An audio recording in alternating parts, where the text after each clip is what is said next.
Hello everyone and welcome to the Refresh Step where you recover yourself for the main step. I'm your host for today, tomorrow and the foreseeable future, Theodore. And I'm with the hottest battler in the UK and admin of the Battle Spirits English Wiki, Ayumu Seiki. Hello. So yeah, Ayumu, how are you doing today? Alright. Nice. I had to prepare everything because I'm flying tomorrow. Nice. We're recording this before the Pro Tour. Yes. So I take it you can like a little bit of what you are attempting to play. You can try to guess, but I'm not gonna tell you. Well, Actually, no, it's fine, yeah, isn't it? yeah, I feel like It's fine, but also not really because there's secret text in there. True. So you're gonna get an idea what I'm playing, but you're not gonna understand what I'm doing. But I mean, like at the point this episode is out, probably your decklist is already out because you will be getting the first place, and they will post your decklist everywhere, isn't it? Long mile. Yeah. But like even then, it's not something that you look at it and you will understand what's going on. Ooh, spicy. And I'm not planning to explain how that works, even if you know my list. Nice. If you want to explain it, then you will need to monetize it, right? Like the filthy YouTuber that we are. We are willing to part with our secrets, but are you willing to part with your money? No, just kidding. Yeah, I think it's also like how the business model kind of works in Japan, right? Like why some people can kind of like fund themselves as a pro player is to write this kind of articles that they can. It's like the Japanese medium, and then people can just pay for access per article instead of a whole subscription for the whole site. Yeah, it's quite interesting. But yeah, if that business model can somewhat work in the West as well, is that the kind of life you wanted to tread, Ayumu? So basically, the life of you win a tournament with a spicy tech, and then you give the deck list as an article, and then like you give the basic stuff for free. But if you want the explanation for the spicy tech, then you'll have to maybe pay 50 cents or something per access. Will do. Maybe I'll do that. I mean, at the end, the main point is that it's not my list. Yeah, true. It's something that like some other friends randomly jumbled it up. So I have the right to use it, but it doesn't mean I have the right to explain how it works. That's another story. But let's say we're not talking about the deck that you are going to use for the Pro Tour. But let's say for the next Grand Open or the next Pro Tour, you are making a new deck, and then you are the one who came up with the spicy deck. Are you willing to part with that if PayPal paid you 50 cents per person to access the spicy tech? No, because it's far more likely that I earn more money by using the same deck in the next tournament than trying to earn 50 cents from each person. Yeah, but I guess like if the player base grows, like let's say if 1,000 people access your article, and you get $500, and then you came out with the next spicy tech, and then you win the Grand Open, then you get the money, and then you sell the next article. If there's like 1,000 people trying to read my articles, sure, go ahead. But at this point, no. Yeah. And I guess at that point, if 1,000 people are willing to read your article anyway, I think at that point might as well make it into a YouTube video. I think the ad revenue will. Well, maybe not. It's not going to give you $500, but still, the long-term compounding effect is probably much better than asking for 50 cents in the beginning, right? Probably yes. Like imagine the sponsorship that you can get. Yeah. My God, I was about to grab my coffee and I almost dropped it because I kind of pictured you in my mind promoting Raid Shadow Legends for the 25th time. Oh my fucking God. My God. Let's not do that. Let's be selective with our sponsors, shall we? My goodness. But yeah, speaking of the US, I just got my US visa. Yay! Finally. Yeah, I don't know why, but the process in my head would be much scarier because they have like all this. You cannot, you shall not. Please bring this, please bring that, and then it's like I think like almost all people who are not white. For some reason, probably for more obvious reason, but like almost all people who are not white, they bring like a whole stack of documents. Like the white people, they bring like 2 sheets of paper, and then like they just come in, and then they go out all with smiles, and then like you see all these other people, they are wearing like a grave expression. They look tired, and then they are holding like a big pack of documents that they cannot bring a bag for because it is also forbidden to bring a bag to the consulate. Yeah, but yeah, it's like the contrast is a little bit eerie. And then I kind of felt cheated because I did not bring my phone because they said, okay, so you should not bring any electronics, no phone, no smartwatches. I was like, God damn. So I have to... You're allowed to do that. Sorry? You were allowed to bring your phone. Yeah. You should be allowed to bring your phone, but like you have to hold it in your hand at all times. I know. In our case, then in the consulate's website, they said you should not bring all of this. But when I came to the consulate, they have a locker. Basically, they have a locker for that. So basically, when you enter the consulate, you have to turn it off, and then you hand it to the security staff. It's like, I should have brought my phone. I almost got lost, by the way. Thank goodness I came like a little bit earlier. So I was like, okay, fine. I just bought the Capri. Like there's a kiosk that says that the name of the kiosk is Kiosk by the Consulate. So I just went there. I bought one single portion of Capri Sun, and then I asked the staff like, so sir, kind sir, I am lost. Please tell me the way to the US consulate. And then they just pointed, it's that yellow building over there. It's by the yellow building. Nice. Okay. All right. And I just go to the yellow building. It's not the consulate. It's a really nice apartment regardless. It's just and the consulate. The yellow building. Yeah, it's next to the yellow building. And it was pretty intense. But I will say, like, even though it was really strict, it is still a far better experience than the immigration office in my city. That one was a little bit. Now it's much better. Like previously during COVID, I think I told you the story before, right? Like it looks like a zombie apocalypse scene, because like they just barred the front. So they're supposed to have like some kind of reception lobby. But they part the entrance with steel fences. And then they have 2 bulky security guards guarding the fences. And then basically at that time, you basically need to come and hand out some documents to make your appointment. Now can make most appointments online. But for some reason, they have no open schedule until the end of January. So I tried to come and see if I can somehow ask them to make some kind of emergency appointment. The guy told me to. The guy told me to go home, of course. Oof. Yeah. And then I tried to email them, and there's no news so far. I mean, like, my German visa is still valid for quite some time.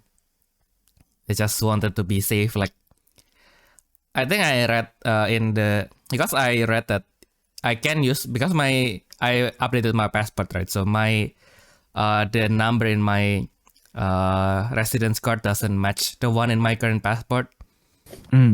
So I read in Berlin's immigration office, they said that, okay, so if your passport doesn't match your residence card, as long as you bring your old passport that matches the residence card, then you are fine. You can enter Germany.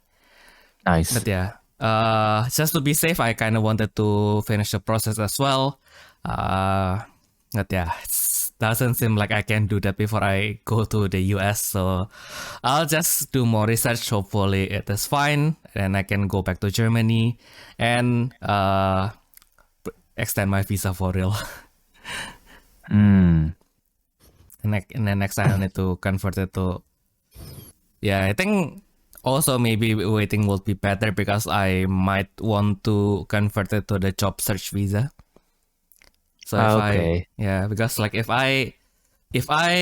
with 2 months remaining, I try to update the data just to change the passport number, and then I have to go there again to convert it to a job search visa.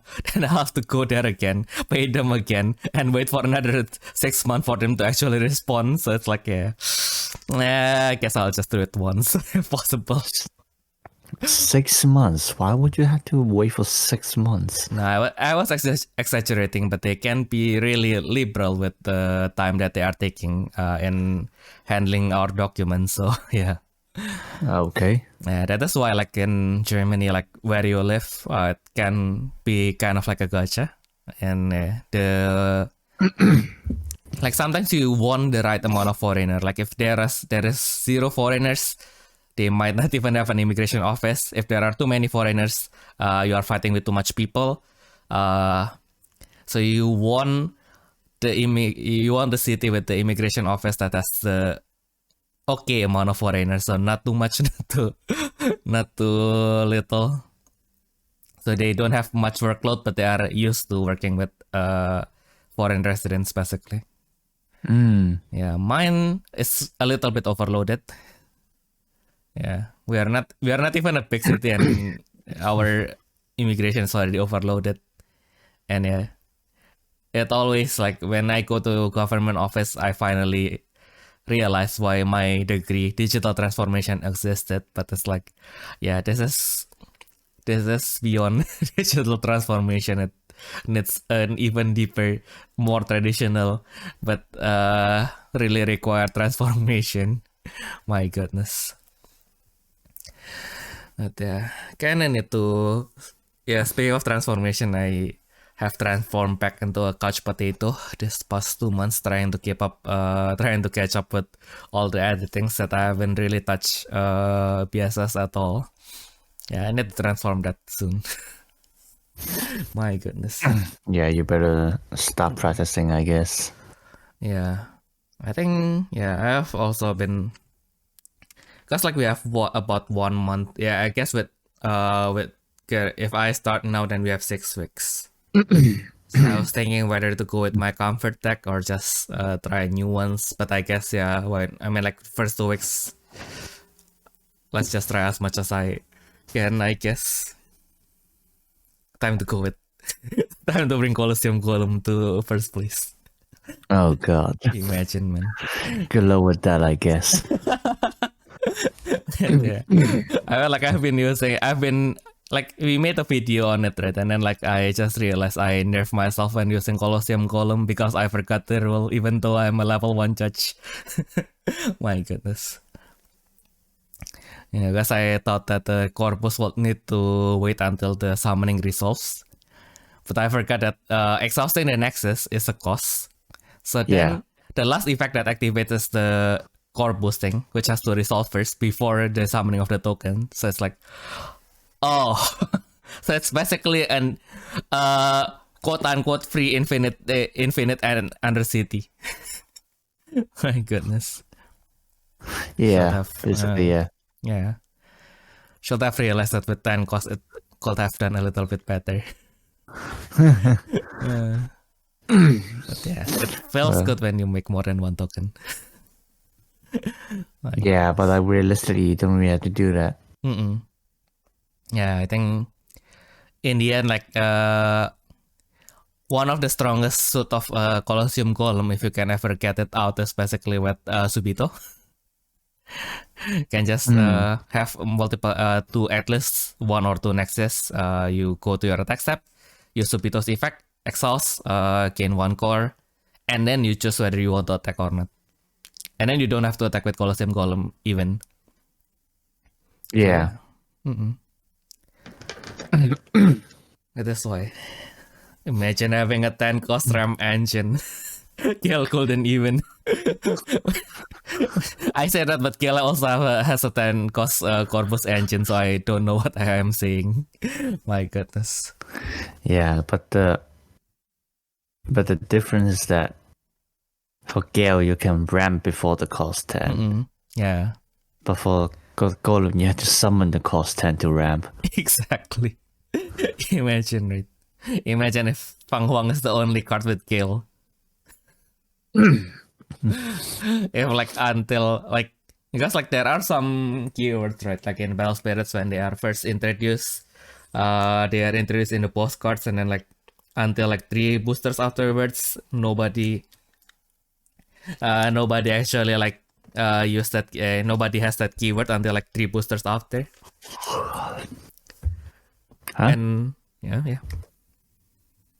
I think one of the most memorable moment for me in the anime is actually when Tsurugi, the main character of Sword Eyes, he actually braved the dark blade to a Rex with Sora. So like a spirit is not his key card.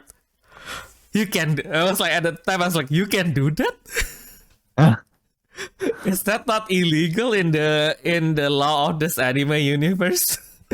You can brave things to cards that is not your key card. Oh my goodness. I mean, by the point of double drive, Shunta is also having X-rays that's not his key card. Oh yeah. Actually, yeah, Revolt Tiger is not. Revolt Tiger is not a key card. No. I mean other things. No. He has Map of Ages in his deck. He has what? Yeah. Because it's a red-white deck. Yeah, he has Map of Ages in his deck, but you only sees it because his deck got milled out. But he never summoned it. But it exists in his deck. My goodness. Why? But I guess that's an improvement. Yeah, and then the plot is still shit. They improved one thing and they fumbled on the other. Classic. Basically, yeah. Yeah, classic Bandai. Always, they are always making a progress by shooting another foot of their own. They take a step forward and they shoot their other leg. Great. That is why improvement comes so late in Bandai games. My goodness. Like the contracts are making deck building easier, and then they shoot their other leg by making them races. They're making the deck really hard to work with, like the older cards. Like great job, Bandai. My goodness. Yeah, I guess now that the Contract Saga family is bigger, it's a little bit more diverse in a way, but it's kind of like now if you play Viridian Lighting, it's kind of like the match of who can summon King Taurus XV the most effectively. My god. Yeah. Cause like I figured like after I read his effect, like I guess you can bring him like anywhere, and then like someone realized that okay, you can just bring it in Frau, and then because Frau's Brave also blocks burst, kind of also block like King Taurus's only weakness, which is burst. And then the Brave also exhausts spirits, or other cards can exhaust the opposing blockers. So it's like now you have 3. The Brave can. Oh yeah, My goodness. So the brave exhaust. Heavy stuff, heavy exhaust stuff, and then block spears. So now you have three symbol attack that cannot be guarded with anything, except for Patti Stark probably. My goodness. Oh yeah, I'm actually looking forward to Patti Stark. Yeah. Patti Stark. Yeah, Patti Stark. Yeah, that's what I meant. Yeah. I mean, I quite like the playstyle of Stark actually. Like even like the original one, because like it's like, haha, dig, mill, activate your burst, stack Evans, super Stark. Yes. Grey Stark. No, right? I was watching a video today. I think it was FCG. Oh yeah. First turn they opened Shiratori Yu, and then he opened 3 super Stark, and then he had to return all at the bottom. Yes. And by the end of the game, he managed to dig them back up. Yes. My goodness. Yeah, I just saw that. To be a white deck. Yeah. It's like a very red move, isn't he? He did the Reka Yukimura. Yeah, he did the Reka Yukimura. My god, that was the legendary episode. Yeah, I don't. But like, that's like taught new players the wrong thing. It's like burning, so like a lot of people love it. But obviously, because they are new to the game, they can't really see the problem with the anime. And to be fair, its guidance is pretty good. Like in the way it tried to introduce the game. Like first of all, it introduces red. Obviously, well, to get the basic mechanics down. So BP comparison, you got destruction, how to use the soul core, and then to keep things interesting, the next deck they introduce is the mill deck from Blue, just to tell the new players that, look, taking life is not your only win condition. Here's also another method. This game is fun, you know. like kind of like that. So like I think on that part it's done really well. But then like in terms of the plot, waste the character potential aside. Oh yeah. They because like they try to make things interesting their way. So like there were like a lot of unreasonable plays that like you wouldn't actually do in real life. And that episode was one of them. Like, you got other ways to end the game, but like this guy, this protagonist was so determined to pick up his X-ray again, which got sent to the very dead bottom. So this guy literally dug through at least 30 cards. Just to end the game, when he could have done it some other ways. And obviously, I also don't like the concept of key spirits or anything like that. I suppose at that time of the game, you could barely get by with that because it was still a time when you like the decks actually play the games with a specific X-rare as the leading point. But the concept has been outdated ever since. But because people are going back to watch that anime, and then now they try to get into the new decks, and then they will ask, so what's the key card? And then we'll just say, there's no key card in this deck. You use the whole deck. I know, right? It's now that you mention it, it's kind of like Yu-Gi-Oh now. Like there is no key card. You just win with it. Exactly. I've seen a lot of people asking, like, So what's the end game? Do I use this card to finish the game? And I said, no, you don't use this card to finish the game. Use the rest of this card. You use the rest of the cards to finish the game. And this X-ray right here is just your extender. You don't have a definite finisher. Kind of like the deck that I made because I listened to you. That's like, but it's kind of like the other way around, right? Like, okay. I guess I find these cards, they can be the finishers. How do I reach the finish line? Yeah, I guess that's probably why like thinking about the finisher first probably really can be detrimental to the deck building. I think I'm still kind of like pretty much fixated on how to reach the end game, how to create the most spectacular end game in my mind.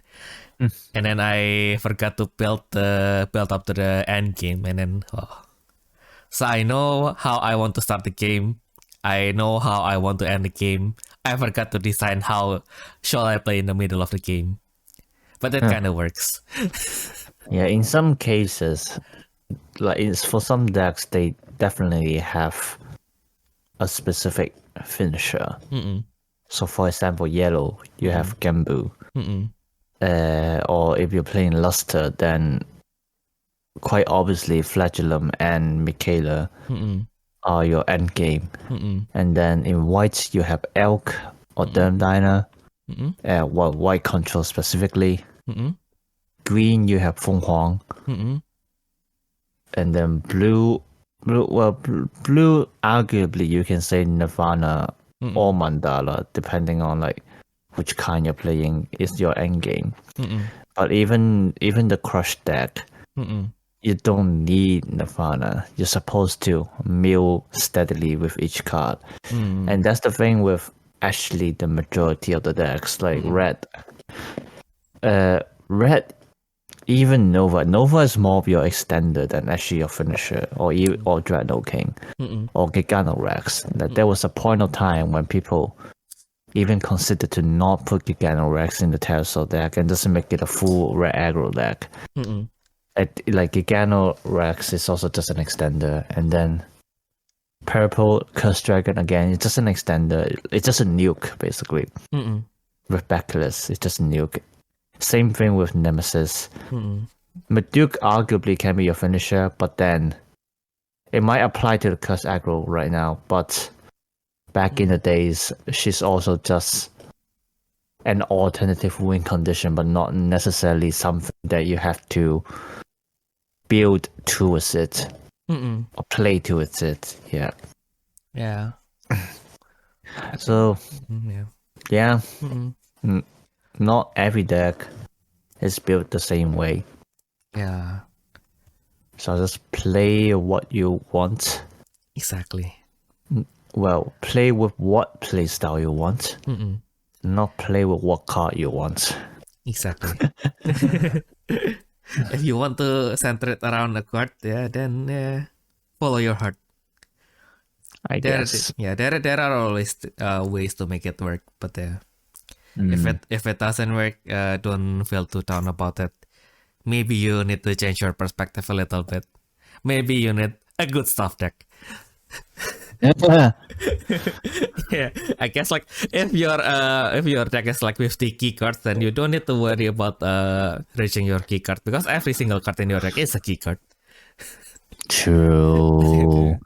But now that you mention it, I think like from the existing extras in Saga, arguably only Dream Dyna is the one that actually can finish the game on its own. Like the other one is kind of like just solidifies your position, right? No, then Dana can end the game on its own. Yeah, no, I mean like, he's the only one that can do that, right? Oh yeah, you need the Nexus, goddamn. Yeah, you need a Nexus card, and like it applies unblockable to the other cards as well. If it's only him on the board, I ain't scared of it. But you can't destroy him. Especially in purple, if it's the only thing on the board, makes things easier for me. Makes that deadly balance. My goodness. Yeah, and then yellow as well, especially if they're playing flagellum. Spam 2 resource nesses, you're dead. Yeah. Yeah, now that you mentioned it, like, none in Saga. Yeah, I think Dana is okay. Okay. I will change my wording a little bit. Dana is the closest thing you can get to a standalone finisher. Yeah, so yeah. Yeah, I mean, like, Nexus, although you will need it, it's kind of like, it's not a given, but like 80% of the time, I guess that 80%, 90% of the time, there should be a Nexus on the field. But other than Dyna, I think like all of the other extras are there more to solidify your position rather than to actually, how to say, like, bring the victory on its own. Like, I mean, that's what Mandala's doing. Yeah. That's why I still think Mandala's probably the most dangerous card right now. Yeah. If it's not right now, it's gonna be in the future. Because with a card game, the last thing you need is a standalone card that can do stuff on its own. They're the first candidates to get banned. Isu. Mandala. Or the... No, I mean cards that can finish the game on its own. Oh, yeah. Yeah, they will always be the first candidates that get banned. Because by being able to end the game on its own, it also means that it's going to be one of the most versatile cards ever. We had that in Battle Spirits. Magnemizer. Oh, yeah. And New Siegfried. Castle Golem. I mean, Castle Golem, they kind of fought it's fine. Yeah.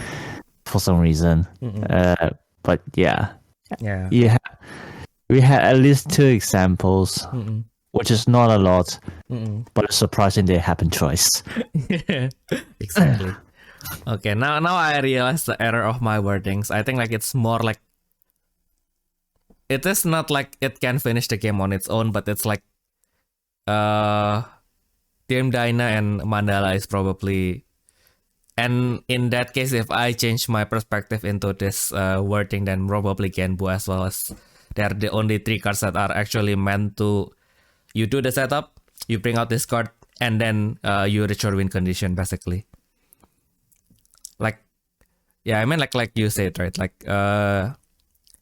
Medyuk is in a way in that direction, but other than them, it's like they solidify the deck's position by either increasing their advantage or controlling opposing board, or being there just to protect your field from other stuff. But like these 3, when you bring them out, it was meant to, okay, so after you bring them out, you are looking to reach your win condition, basically. Is that more sensible? My goodness. Yeah, I guess. I only have drank a half cup of coffee since this morning. I haven't been drank anything.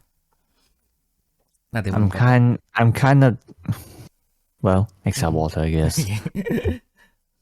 I'm kind of keeping myself a bit more drowsy today, just so I can sleep early and wake up at 4 a.m. tomorrow. Oh yeah, true. And you will probably have to stay drowsy, so after you get off the plane, you can also make sure that I have to stay drowsy so I can sleep on the plane. Oh yeah, true. Because I'm gonna landing in the US at 11 a.m. Oh yeah. Then you'll have to be strong so you can sleep again. Sleep at normal time at night. Yeah, I mean, the so-called normal time at night is actually roughly the time when I go to sleep. Because I assume I sleep at 11 p.m. It's 8 hours behind, so that's 7 a.m. Which is ironically the usual time that I sleep right now. Not that much, but around 5 a.m., which would be like 9 p.m. in the US. Okay. Good enough. I should be able to sleep by that time. For sure. Especially since the deck submission is 8 p.m. It's not like there's any point to do more testing after that time. So I'm just gonna submit my deck and go to sleep properly.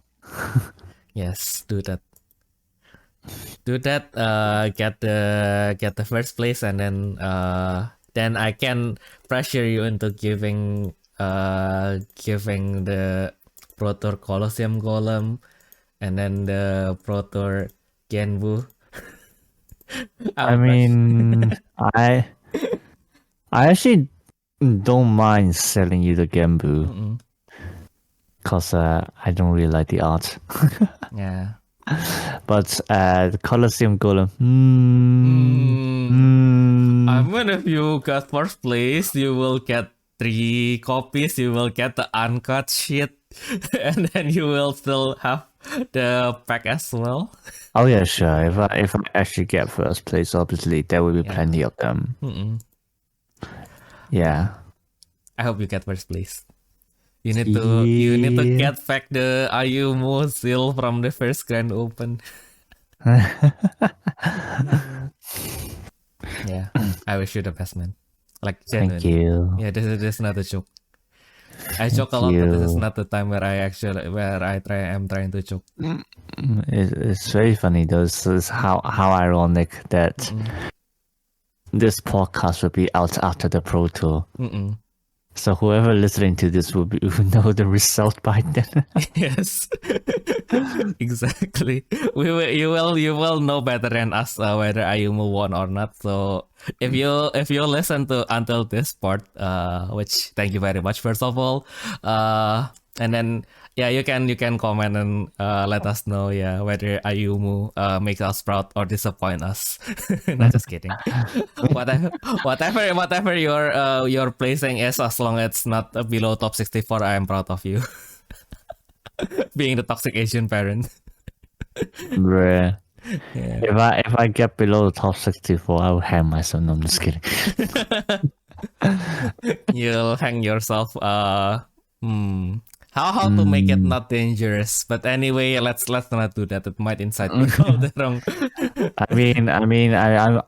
I meant just hanging my waist for the bungee jump, obviously. Oh yeah. So basically, if you don't get top 64, we will get you a bungee jumping session on camera. Yes. I will get the cheap Chinese drone for that. It will be a shitty footage, but it will be a shitty footage of Ayumu jumping off a bungee jump. And it's just gonna hit me. Just a 180-degree flip in the skies. Yeah, and then because it's like the cheapest drone we can find, the audio will be really shitty. And then you hear all the wind just blowing in the background. And then when it all ends, you will see the noise that the tripod makes when you accidentally knock the green screen off, and then all our rust is finally our rust is finally up. My goodness. Fuck. What is that noise? Don't mind that. My goodness. Imagine if it actually happens though.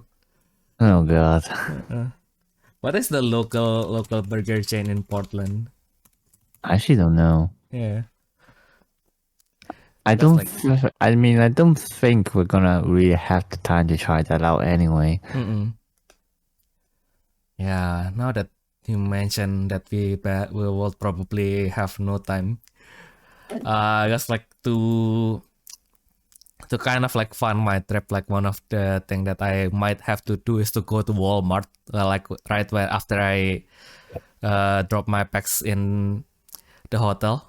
I probably need to have a trip at Walmart, and then fill my suitcase with stuff that I can sell back in Germany. I'm just gonna go to Walmart and fill my case with Pokemon cards. Ooh, but that can. But why would you do that? Sell them. Yeah. No, you can get the English Pokemon card in the Netherlands. You can't get them in the UK. Like, why would you need to get them in Walmart? God damn it. Just kidding. Yeah. I guess like before the reprint, you can kind of like copy them, collect Lorcana, but yeah, I guess now that they finally went out of their way to reprint everything, props to them. Finally, people who wants to play Lorcana can play the game for real and doesn't have to fight with scalpers anymore. Hopefully. Fingers crossed. My God. Is there even anyone that actually wants to play Lorcana? I don't know. I mean, like I have some friends in Indonesia who are like genuinely interested in them. Some. I see. Not that much, but there's some. There are people who wants to try it out. I guess maybe they will at least try it out, and then they will decide. Then they will decide whether they want to continue playing or just collecting at that point, right? Yeah, I guess we should probably try to give them a try. I mean, like, they always do like this kind of put every single game convention. Just try to. We just didn't have the time last time. They have one in Spiel and Spectacle as well when we go for the Grand Open. Oh yeah, I think I remember that. Yeah. Yeah, a little bit too bad they don't have Grand Archive in Spiel and Spectacle. Yeah, I think they. Sorry? Grand Archive. Right, yeah. I think I saw that as well, yeah. Yeah. I think Grand Archive also faces kind of like the almost same problem as Lorcana. So basically, when the first set came out, like they don't have too much stock. Like people who actually wants to play Grand Archive, they can't play. But yeah, but it's also a different case because like Grand Archive is they are kind of like an indie company. They are like a small company, let's not call it indie, let's call them small company. So yeah, it's probably a little bit tougher for them to keep up with the demand. But yeah, I had the chat with my local store owner the other week, and he said that coming like the third set. Actually, it's a second set. So I think how they work is basically one set consists of one booster pack, one expansion set, and then one starter deck. One set of starter decks. And then, so basically like next January, I think, they will have a second wave, which has 3 starter decks, and then there will be a booster pack for that as well. Yeah, they said. Oh, nice. Yeah, they said they will try to print more. They are committed to print more, and the distributor also committed to push the game a little bit more. But then again, the distributor in Europe, they are really putting really a lot in their plate right now. Like even I haven't received my buy a box promo for PSS03, by the way. It's probably need to wait until after New Year. Think it kind of got put aside because there are lots of holiday products that they need to handle. Which is why I kind of surprised that PSS actually don't have like a holiday product. I mean, like, we don't need them. Oh yeah, true. Yeah, we don't need them, but it's kind of like a nice thing to have, right? Yeah, because like even One Piece, or was it Union Arena? I think both actually. They had premium Bandai only after like half a year release, and there's like nothing for Saga, which I'm glad, obviously, because I don't just spend my money. But at the same time,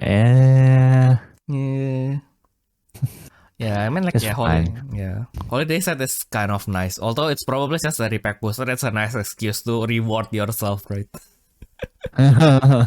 Like, I don't think they need to do anything really fancy. Maybe just do a Feral Slash, but the Halberd Dragon arc that is in the Feral Slash just wear a Santa hat or something.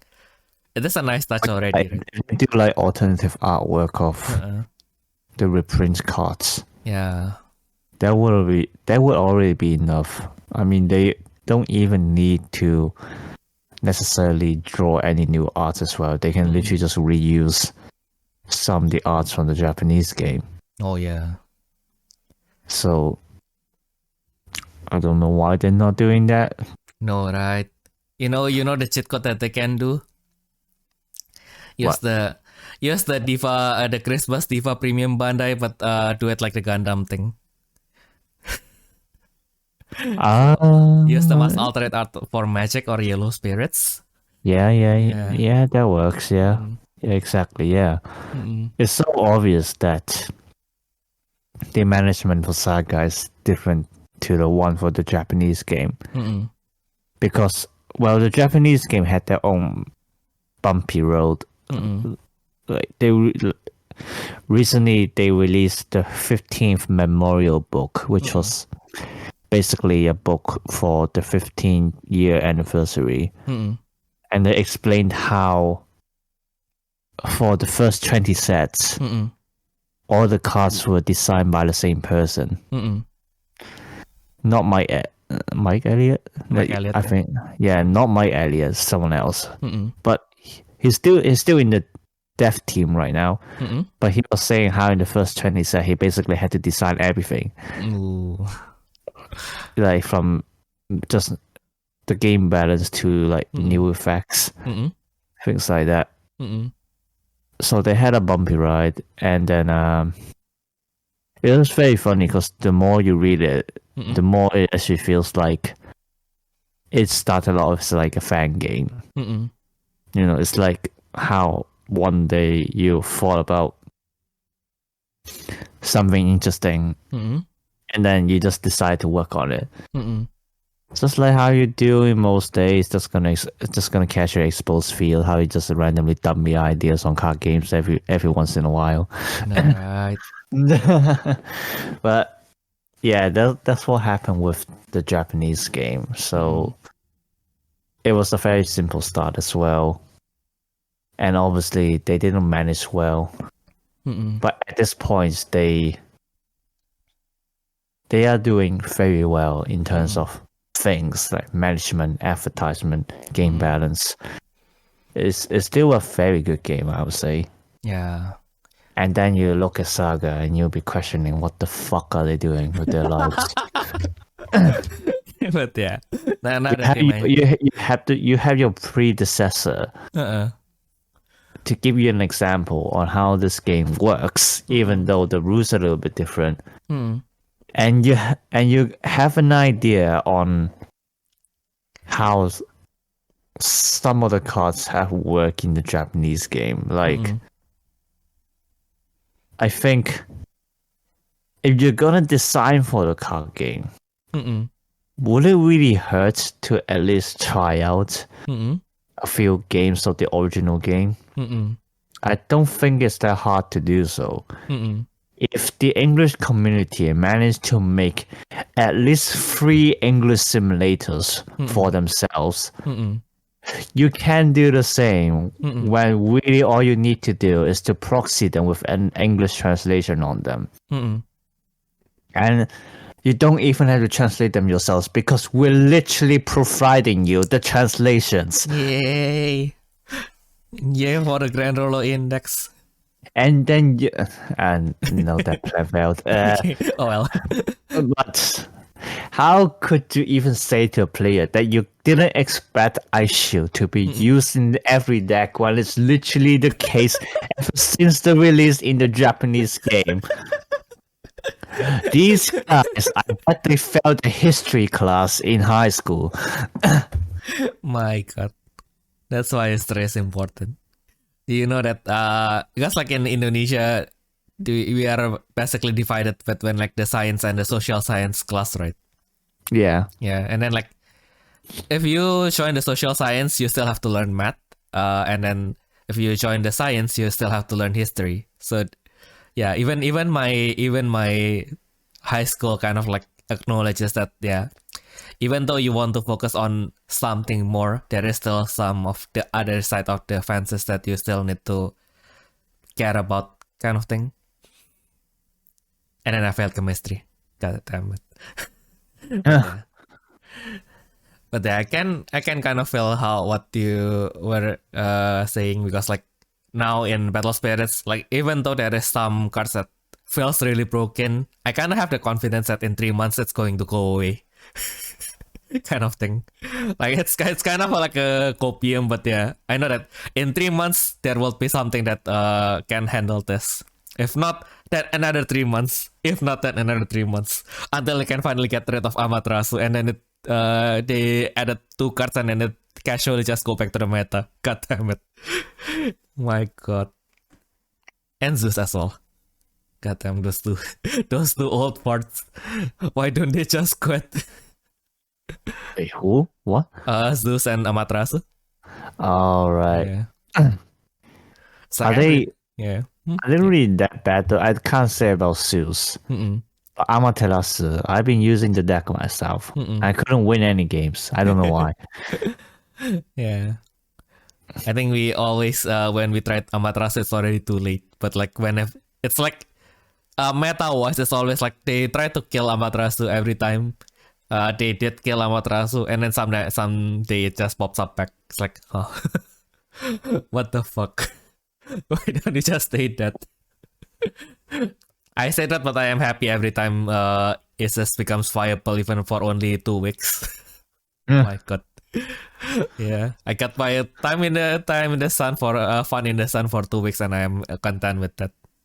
Well, I think if people try hard enough, even the older decks can continue to be meta. But the case being is that they are pumping out new decks basically every month. Yeah. So players are going to be using more new decks than the old decks, and because less people are trying, the less chances the old decks are winning. But they're all very possible to still win in today's environment. Yeah. You just gotta try hard enough, really. Exactly. Get good. But I mean, like, also especially because ever since like the God King Saga, I think they kind of like pump the power creep a little bit too high.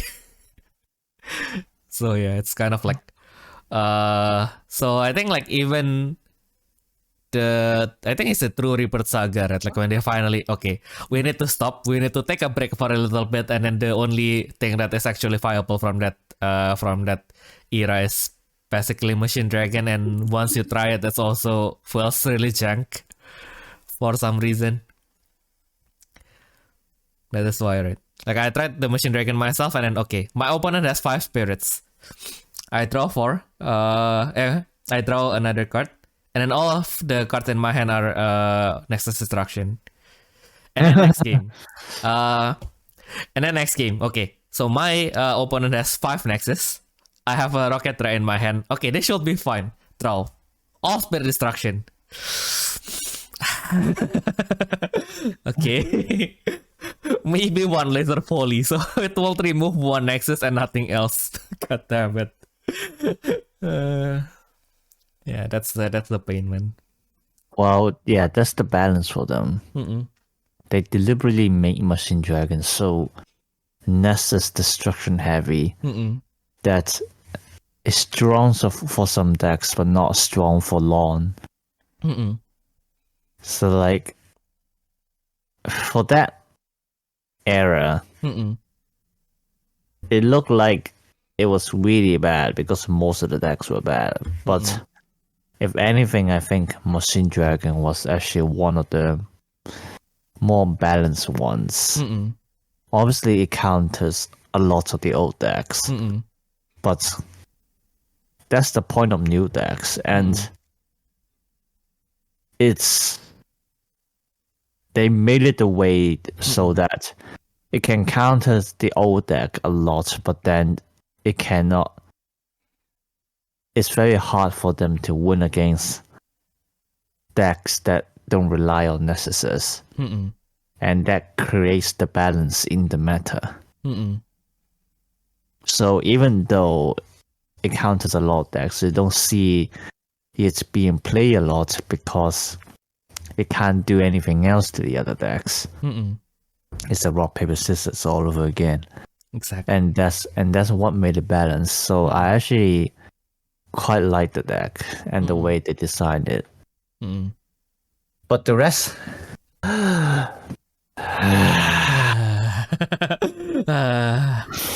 yeah, I played Connected Battlers again the other day, and then like I always had the dirty thought of actually completing my prequel deck. Because like, this actually can work.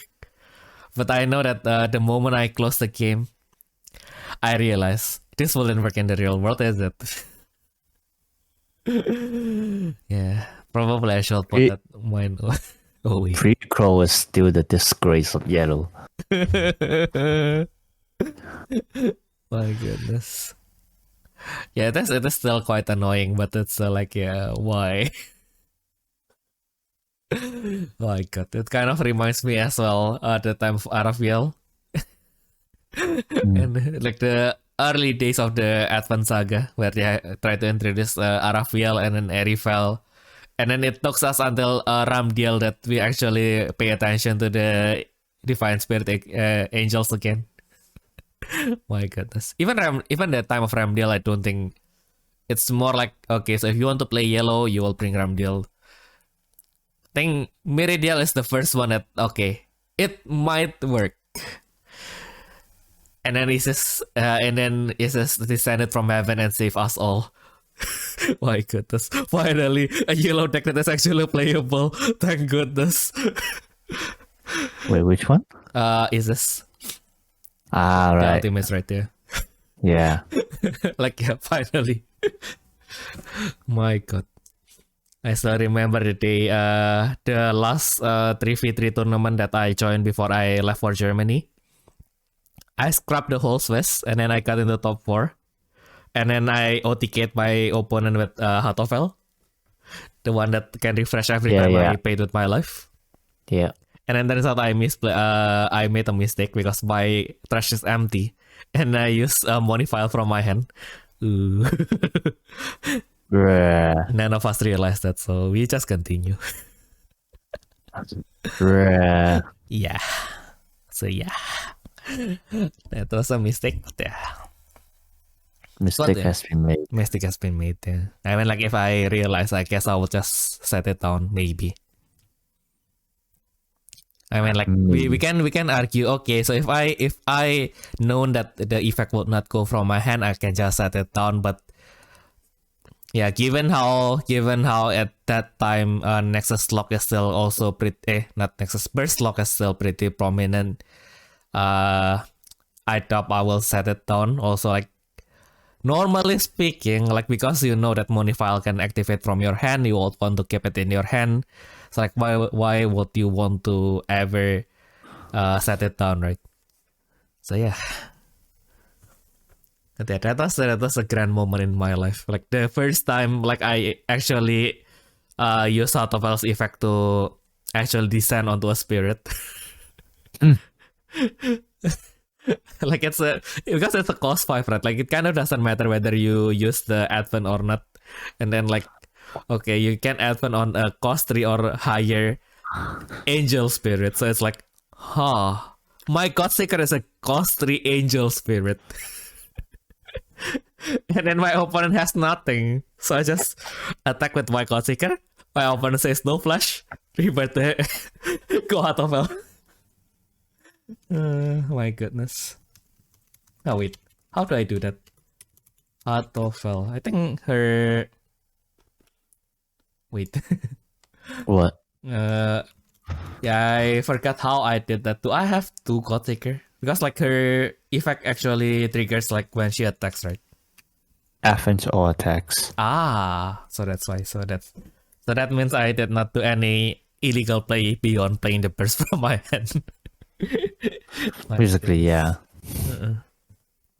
Yeah, so you can literally go second, first turn, summon Godseeker, swing.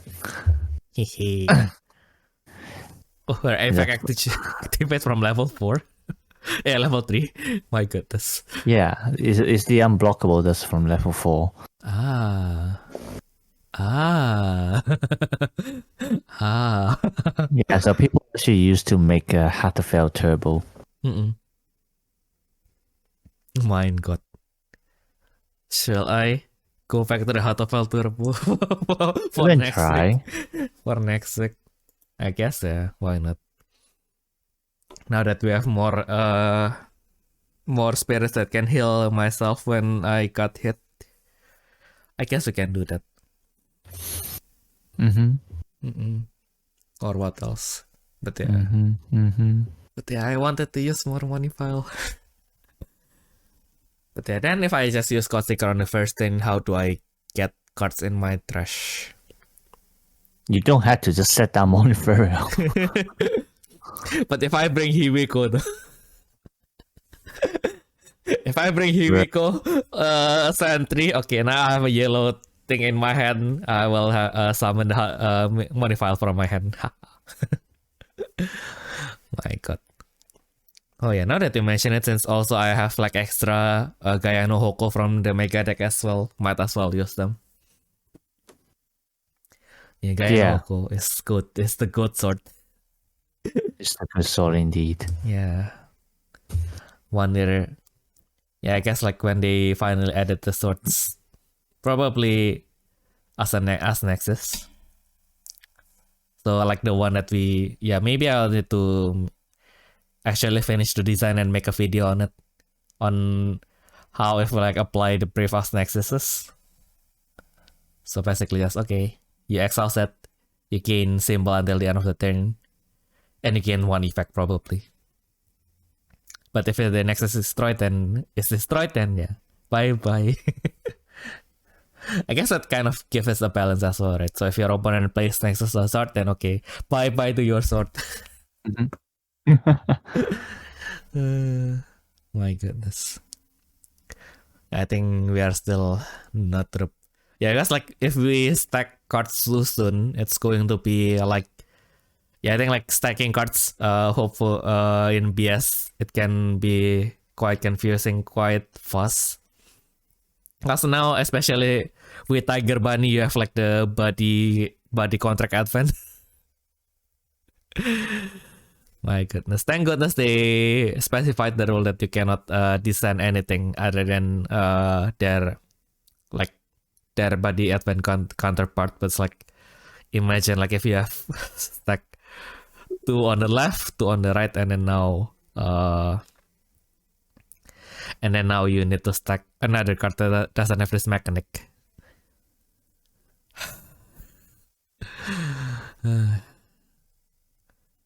Yeah, and then the briefing is also like with Imagine Braves and everything. Sorry? Imagine Braves with I think like with the Tiger and Bunny stuff, you cannot use Braves on them, right? Yeah, you can't. Yeah, so you don't have to worry about, okay, so now my cards are connected at the bottom with the contract base card, and then now they are connected on the top with another card with the Imagine Brave. Like, like thank goodness they just cut that off from the beginning, right? Yeah. But it's going to be like, and thank goodness they don't apply this mechanic in Diva. Imagine you are doing that and then you are using my unit and then you have to move everything. I think you talk about my unit and Imagine Brace, right? Yeah. I don't know. I mean like my unit and then the, how to say, like with the, oh yeah, actually with Imagine Braves is also another question, right? Like if you do a my unit 2, can you put the card between 2 cards that are brave to an Imagine Brave? No, you can't do my unit at all in that case. My God. Oh yeah, but that is actually simpler, but my God. They have to make a ruling specific for that, goddammit. Yeah, they updated the ruling for my units when Imagine Brave was out. Actually, oh no, wait, you can do my unit too, But in this case, one of the spirits will separate the imagined brave. Ah, I see. That kind of made sense. Yeah, but actually, even if you're doing my unit 1, it doesn't matter which side, you will have to separate to activate my unit. Oh, because you are placing the card next to it. Ah, I see. Yeah. Oh my god. Yeah, it's all the semantic problems with putting, summoning, deploying, placing, returning. Cause yeah, now thank goodness it is not that prominent, but like if like speaking of all text, like is it Hermes or Hermes or Hermes? Hermes, right?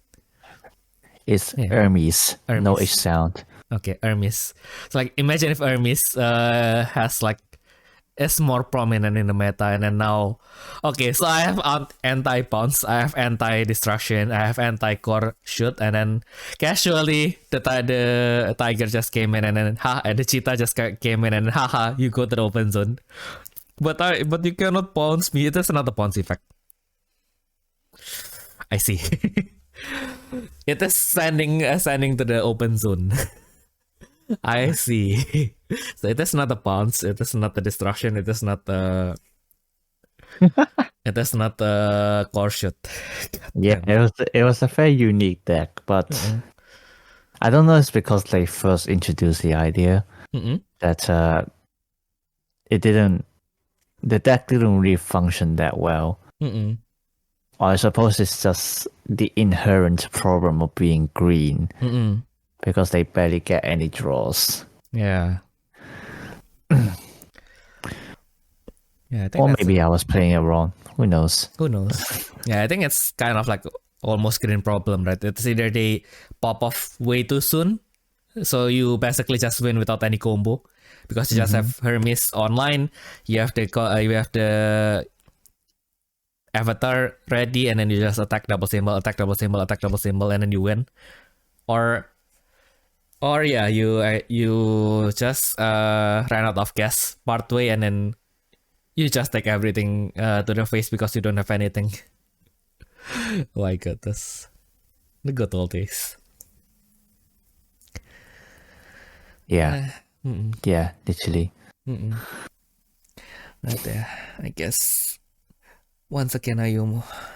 Although by the time this podcast is out, the result will be out. Since we are recording before the Pro Tour, hope all the best for you. Please win for us since we can't go. The dignity of our team rests on your shoulders now. Just kidding. No, just kidding. Don't be pressured. Just try to win. Again, if you don't get to top 64, I don't know when we will have the budget, but once we have the budget, we'll do the bungee jump. We'll record the bungee jumping. If we cannot get the budget, well, at least do as good as we can make a green screen version of it. Yeah, I will probably still call Amamiya, and then we will try to just hold your feet from up backwards. So basically, you will still have the feeling of being thrown upside down, but not just not as scary. It's just Amamiya throwing me up. Yeah, maybe it's probably going to be scarier since you don't know whether I and Amamiya can support you or not. Yeah, It will probably be supported with chairs anyway, so it's probably going to be even more dangerous because now the casualty went from 1 to 3. My goodness. But yeah, anyway, if you guys want to wish Ayumu the best, although the result might be out, or you want to report the result to us, or you want to ask us any question, feel free to always send us your questions to our email at therefreshsteppodcast@gmail.com. Or if you are listening this on YouTube, you can also have your questions answered by commenting below. So yeah, I guess that has been everything that we can share for this week. We hope you guys have a nice week going forward, and we'll see you all in the next turn. Bye bye!